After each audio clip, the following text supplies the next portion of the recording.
కానీ ఈ నియోజకవర్గంలో ప్రభుత్వ జూనియర్ కళాశాలలో ఇంటర్కి డిగ్రీకి ఒకటే campus. Inter college degree college ఒకటే చోట ఉంటుంది. మధ్యాహ్నం పూట వరకు ఇంటర్ వాళ్ళు వాడుకుంటున్నారు, మధ్యాహ్నం నుంచి డిగ్రీ వాళ్ళు వస్తున్నారు. దానివల్ల అటు ఇంటర్ వాళ్ళు నష్టపోతున్నారు, ఇటు డిగ్రీ వాళ్ళు నష్టపోతున్నారు. ఎన్నో రోజుల నుంచి వీళ్ళు డిగ్రీ కాలేజ్ కోసం ఒక ఓన్ బిల్డింగ్ ఉంటే, డిగ్రీ కాలేజ్ కోసం ఒక ఓన్ బిల్డింగ్ ఉంటే పీజీకి డెవలప్ చేయొచ్చు, తర్వాత ల్యాబ్స్ కానీ ఇలాంటివన్నీ ఓన్ డెవలప్మెంట్ చేయొచ్చు అని ఎప్పటి నుంచో వీళ్ళు కోరుకుంటున్నారు.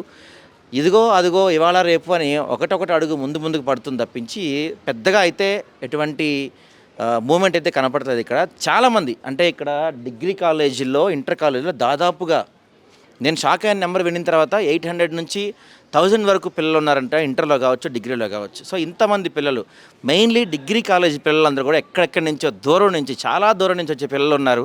వాళ్ళకు ఓన్లీ ఇక్కడ 1 to 6 వరకు కాలేజ్ జరుగుతుంది. 1 to 6 వరకు కాలేజ్ జరగటం వల్ల వాళ్ళు 6 కాలేజ్ అయిపోతే వాళ్ళు ఇక్కడ నుంచి 30 కిలోమీటర్స్ 40 కిలోమీటర్స్ ఉండాల్సిన వాళ్ళు వెళ్ళాల్సిన వాళ్ళు ఇంటికి వెళ్ళేప్పటికీ దాదాపు 8-9 వరకు అవుతుంది. మరి ఇప్పటికైనా ప్రభుత్వం చర్యలు తీసుకొని ఇంటర్కి డిగ్రీకి సపరేట్ కాలేజీలు కట్టకపోతే మాత్రం స్టూడెంట్స్ చాలా ఇబ్బంది పడతారు.